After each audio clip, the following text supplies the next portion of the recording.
Alright mga idol, magandang araw sa ating lahat. At pag-usapan natin ngayon mga idol, lalo na yung yung PDP laban papuntang Hong Kong. Sa linggo nagaganapin mga idol yung PDP laban dyan sa Hong Kong. Kaya kayo mga OFW dyan, magingay. Pupunta dyan yung mga senatorial slate ni PRRD.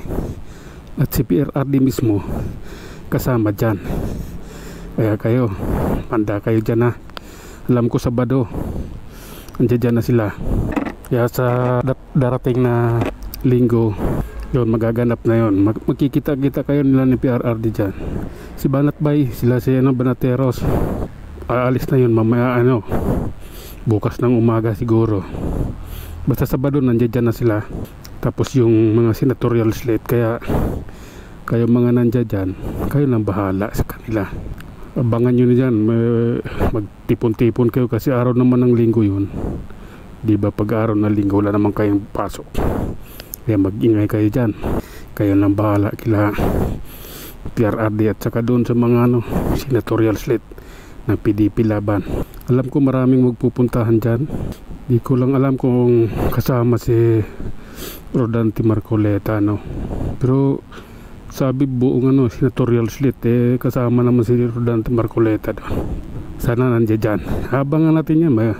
Dapat meron din kayong live habang nandiyan dyan sila, naka-live kayo sa cellphone nyo, kaya kahit hindi live basta video nyo ng buo para mapanood din namin. Alam ko sila si Banat Bay, si Jigibara, si Coach Uli at saka si Busdada, si Master Judia. May mga video yan. Yun lang abangan ko siguro. Siyempre kasama yung SMNI dyan.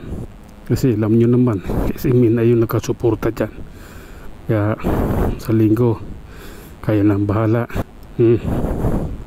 Abangan na lang namin dito sa Pinas yung video, yung mga pangyayaring magaganap dyan. Kaya magano lang tayo. Susuportahan natin yung buong PDP laban. Ating ipapanalo yung mga yan para mawala yung mga maraming magnanakaw sa gobyerno. Grabe, ang tindi ng pangyayari ngayon. Itong panahon na to, mula nang bumuto ako, itong panahon na to ang pinakamatinding pagnanakaw sa kaban ng bayan. Pag nagsalita ka, kakasuhan ka. Gusto nila hindi ka magsasalita.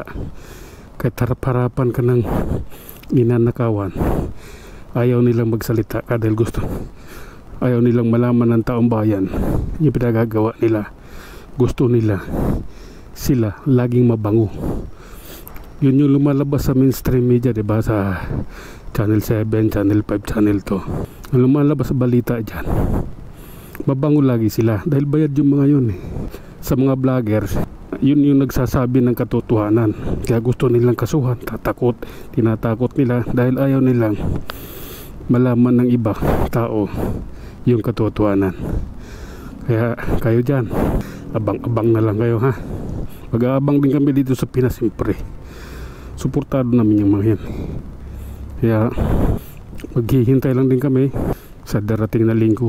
May mga yan, may mga schedulean sila doon sa FB page ng PDP. Doon yung nakalagay yung niya. So gumawa rin ako ng FB page, yung PDP Laban Movement. Gumawa ako kahapon. Ko yun, magpo-post ako doon. Mamaya lang mag-ano ako ng mga schedule.